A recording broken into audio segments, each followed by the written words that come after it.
मैं आज गेंदेस का सुप्रीम के न्यू एपिसोड को एक्सपेक्ट करने जा रहा हूँ। लास्ट एपिसोड में हमने देखा था कि एक मास्टर तेंगू की फाइट देख के उससे बहुत ज़्यादा इम्प्रेस हो जाता है। तभी दूसरी साइड दिखाया जाता है कि दूसरे मास्टर तेंताई को उस किलर के बारे में कुछ बताते हैं और बताते हैं कि जितने भी ये किल्स हुए हैं उसका कातिल सिर्फ एक ही है। जिसके बाद वो वहाँ पर और बातें करने लग जाते हैं, जहाँ पर वो दूसरा मास्टर तेंताई को बताते हैं कि 100 साल बाद यहाँ पर एक वॉर छिड़ने वाली है और कुछ मास्टर मुझे सस्पिशियस लगते हैं, जिसमें वो चीफ टैंग, मिस म्यूरोंग और मिस विंग के बारे में बताता है। जिसके बाद हम देखते हैं वो वहाँ से चला जाता है। तभी एक दूसरा मास्टर आता है जो कि असल में मास्टर तेंताई का फादर होता है और वो टेंग्यू के बारे में उससे बात करने आता है और बताता है कि मेरी पोती की शादी उससे ही होनी चाहिए, भले ही तुम्हें इसके लिए जो करना है करो। जिसके बाद मास्टर तेंताई उसको मनाने की कोशिश करता है और बोलता है कि ठीक है फादर, मुझसे जो होगा मैं वो करूँगा और मैं ट्राई करूँगा कि मेरी बेटी की शादी तेंग्यू से हो जाए। जिसके बाद वो वहाँ से चला जाता है। अब आगे एपिसोड वैसे स्टार्ट होते हैं जहाँ पर हम देखते हैं एक पर्सन को जो कि बोल रहा होता है कि मेरे मास्टर बहुत ही ज़्यादा अजीब है, उन्होंने मुझे लंबे समय तक सबसे छुपा के रखा है। जिसके बाद वो अपने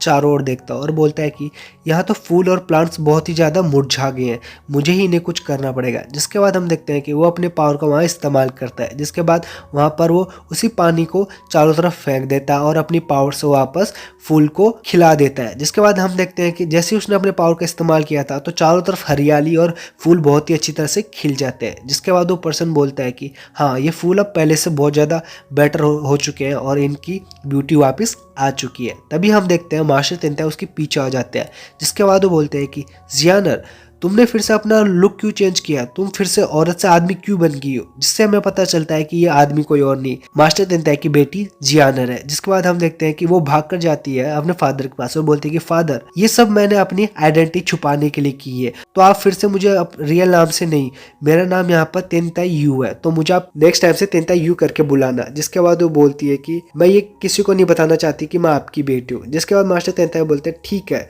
जैसा तुम चाहती हो वैसा ही होगा। जिसके बाद हम देखते हैं कि वो दोनों अंदर चले जाते हैं बात करने के लिए। तभी जियानर मास्टर तेंताई को बोल रही थी कि फादर, जो हमारी तेंताई फैमिली की सीक्रेट टेक्निक है उससे मैंने अपना रूप चेंज कर लिया है, जिससे अभी तक किसी को पता ही नहीं है कि मैं लड़की हूँ। जिसके बाद वो बताती है कि जो मेरे मास्टर है वो इमोर्टल सेल की चीफ है, यहाँ तक कि उनको ये भी नहीं पता कि मैं असल में एक लड़की हूँ। जिसके बाद वो बोलती है कि मुझे नहीं लगता कि और कोई भी गेस कर पाएगा कि मैं आपकी बेटी हूँ। जिसके बाद हम देखते हैं मास्टर तेंताई को, वो बोलता है कि जियानर, तुम्हारे मास्टर अगर स्पाई हुए तो तुम्हें पता है ना कि मैं उनके साथ क्या करूँगा। जिसके बाद उसकी बेटी बोलती है कि फादर, आप इसकी चिंता मत कीजिए, मुझे अच्छे से पता है आप क्या करोगे। जिसके बाद मास्टर तेंताई से बोलते हैं ठीक है। तभी मास्टर तेंताई उससे पूछते हैं कि जियान, मैं तुमसे एक सवाल पूछता हूँ, क्या तुम्हें कोई पसंद है। जिसके बाद जियान बोलते हैं कि फादर, अभी तो ऐसा कोई नहीं है, लेकिन वो बोलते हैं कि फादर, आप मुझसे एकदम से ऐसा सवाल क्यों पूछ रहे हो। जिसके बाद मास्टर तेंताई उससे बोलते हैं कि मैंने तुम्हारे लिए एक लड़का ढूंढ रखा है। जिसके बाद वो बोलता है कि उसका नाम तेंगयू है। जिसके बाद मास्टर तेंताई उससे बोलते हैं कि मैंने तेंगयू के बारे में तुम्हें बहुत पहले भी बता रखा था, वो बहुत ही ज़्यादा अच्छा और बहुत ही ज़्यादा टैलेंटेड लड़का है, तो मैं सोच रहा हूँ कि एक अच्छा सा दिन देखूँ और मुहूर्त निकाल के तुम्हारी शादी की बात कर दूँ। जिसके बाद वो बोलता है कि अगर तुम उससे शादी कर लोगी तो वो तुम्हारी बहुत ही अच्छी तरह से केयर करेगा। जिसके बाद जेनियर उससे पूछती है कि फादर, मुझे तो लगता था कि वो मर चुका है। जिसके बाद मास्टर तेंताई उससे बोलते हैं कि नहीं, वो अभी मरा नहीं, वो इटर्नल लैंड से वापस जिंदा आ चुका है। जिसके बाद वो बोलता है कि मैंने और तुम्हारे ग्रैंडफादर ने पहले ही सोच लिया है कि तेंगयू हमारा ग्रैंडसन इन लो बनेगा। जिसके बाद जेनियर बोलती है कि अगर आपको और ग्रैंडफादर को तेंगयू ने इतना इम्प्रेस कर ही लिया है, इसका मतलब वो बहुत ही ज्यादा स्पेशल पर्सन है और उसमें कुछ ना कुछ खास बात है। जिसके बाद वो बोलती है कि भले ही वो कितना भी स्पेशल आदमी हो, लेकिन मैं उससे अभी शादी नहीं करना चाहती। जिसके बाद बोलती है कि मैं इस मैरिज के लिए एग्री नहीं हूँ। जिसके बाद हम देखते हैं मास्टर तेंताई को, उसे गुस्सा आ जाता है और बोलता है कि नहीं, ऐसा नहीं हो सकता, मैंने और तुम्हारे ग्रैंडफादर ने डिसाइड कर लिया है कि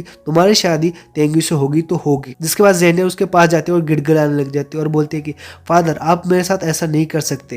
वो बोलते हैं कि मुझे फ़र्क नहीं पड़ता कि तेंगयू कितना ग्रेट है, लेकिन मैं उसको उस तरह से प्यार नहीं करती। जिसके बाद वो बोलती है कि और तेंगयू की तो ऑलरेडी एक फियांसेस है जिसका नाम मेंगे ही है, तो आप कैसे कह सकते हैं कि वो शादी के बाद मुझसे प्यार करेगा। ये तो एकदम वैसी बात हुई कि आप मुझे खाई में डाल रहे हो। जिसके बाद वो वहाँ पर रोने लगती है। तभी मास्टर तेंताई उसे बोलते हैं कि तुम पागल हो गई हो, पागल लड़की, मैं तुम्हें ऐसा कभी नहीं करूंगा कि तुम्हें खाई में डालूं। जिसके बाद वो बोलता है कि तुम इस तरह रो मत, अगर तुम्हारी प्रॉब्लम बन गई है तो मैं इसका जरूर कुछ समाधान निकालूंगा और मैं टेंगू से बात जरूर करूंगा इस बारे में। जिसके बाद ज़ेनिया उसे बोलती है कि मैं जानती हूँ कि आप क्या कहना चाहते हो, लेकिन इसके बाद भी मैं इस चीज को एक्सेप्ट नहीं करती। जिसके बाद हम देखते हैं मास्टर तेंताई को उसकी बात सुनकर गुस्सा आ जाता है और वो उससे नाराज होकर दूर बैठ जाता है। जिसके बाद मास्टर तेंताई उसे बोलते हैं कि तुम मुझे बहुत ही ज्यादा परेशान करती हो और मेरी कोई बात नहीं सुनती हो। जिसके बाद वो बोलता है कि क्या तुम टेंगू के बारे में अच्छे से जानती भी हो, वो अभी सिर्फ सोल रिफाइनरी के 3rd लेवल पर है, लेकिन उसने अकेले ने सोल रिफाइनरी के 9th लेवल के 5 बंदों को एक साथ मारा है। जिसके बाद बोलता है कि उसके पास अल्टीमेट स्ट्रेंथ हो और वो इस वर्ल्ड के अंदर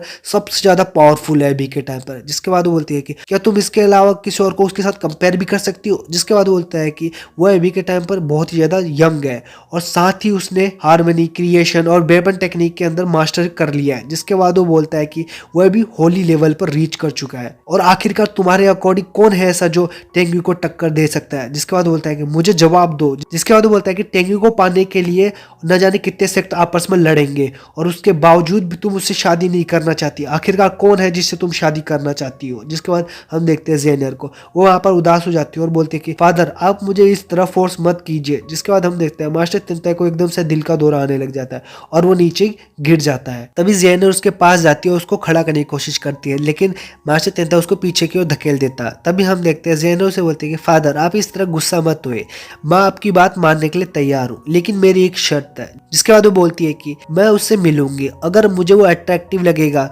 और वो मुझसे प्यार करेगा तो मैं आपकी सारी बात मानूंगी और उससे शादी कर लूंगी। जिसके बाद मास्टर तेंताई भी उसकी बात मान लेते हैं और वो खड़े हो जाते हैं और जाने लगते हैं और जाने से पहले बोलते हैं कि 6 महीने बाद ज़ेनिया डेनमार्क में होली अल्केमिस्ट सेरेमनी है, उस दौरान तुम टेंगू को देखने जाना। जिसके बाद वो बोलता है कि मैं तुम्हें और टेंगू को वहां पर इंट्रोड्यूस करवाऊंगा। जिसके बाद वो वहां से चला जाता है। तभी हम देखते हैं ज़ेनिया को, वो वहां बहुत ही ज्यादा उदास हो जाते हैं, लेकिन अब वो इसके बारे में भी कुछ नहीं कर सकती थी। तभी सीन शिफ्ट होता था और हम देखते हैं टेंगू को, वो मिस बिंग से मिलने के लिए वहां जा रहा होता है। तभी ब्रदर लू सामने होता है और वो टेंगू को बोल रहा होता है कि ब्रदर टेंगू ये हमारे 2 डिसाइपल्स हैं। जिसके बाद वो उनको इंट्रोड्यूस कराता है और बोलते हैं कि ये हाई लेवल के एल्केमिस्ट है। जिसके बाद वो बताता है कि जो कल एल्केमिस्ट सेरेमनी है उसके अंदर ये पार्टिसिपेट करेंगे। जिसके बाद हम देखते हैं वो दोनों डिसाइपल्स टेंगू को देख के बहुत ही ज़्यादा खुश हो जाते हैं और वो बोलते हैं कि ये तो 4 आर्ट कंपटीशन के अंदर भी इन्होंने कम्पीट किया था। जिसके बाद वो बोलते हैं कि ये तो ऑलरेडी होली लेवल के एल्केमिस्ट है। जिसके बाद वो टेंगू को मिलकर बहुत ज़्यादा खुश हो जाते हैं और वो उस टेंगू को ग्रीट करता है। तभी टेंगू उनको ग्रीट करके थैंक यू बोलता है। तभी हम देखते हैं कि मिस बिंग वहां आ जाती है, जिसे देख के सारे डिसाइपल उसे ग्रीट करता है। तभी मिस बिंग उसे बोलती है कि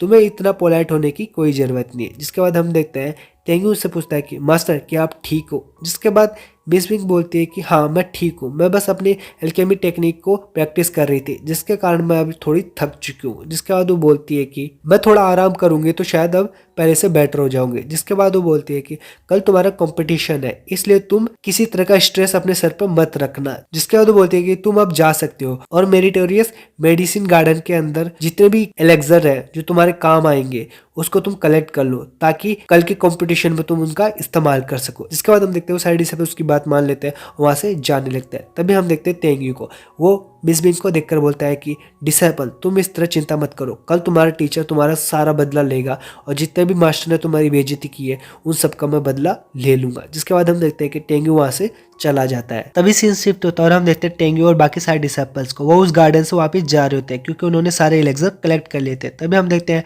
टेंगू उसी जगह पर आता है जहाँ ब्रदर सोंग मरा हुआ था, जहाँ पर हम देखते हैं कि ब्रदर सोंग को याद करते हुए वहां पर उदास हो जाता है। तभी ब्रदर लूस को बोलता है कि ब्रदर टेंगू मैंने अभी जस्ट देखा है कि आपके पास 81 एलेक्सर है और आखिरकार आपका जो सबसे लोएस्ट एलेक्सर है वो 7th लेवल का है और साथ ही मैंने 36 अलग अलग तरह के एलेक्सर्स आपके पास देखे हैं। आखिरकार आप इतने हाई लेवल ग्रेड के एलेक्सर्स का करना क्या चाहते हो। जिसके बाद वो बोलता है कि क्या आप हाई लेवल का कोई पिल रिफाइन करने वाले हो क्या। जिसके बाद हम देखते हैं टेंगू को, वो मुस्कुराता है और बोलता है कि ये एक सीक्रेट है जो कि मैं तुम्हें अभी नहीं बता सकता। और यही सब चीज दिखाते हुए ये एपिसोड यहाँ पर ही खत्म हो जाता है।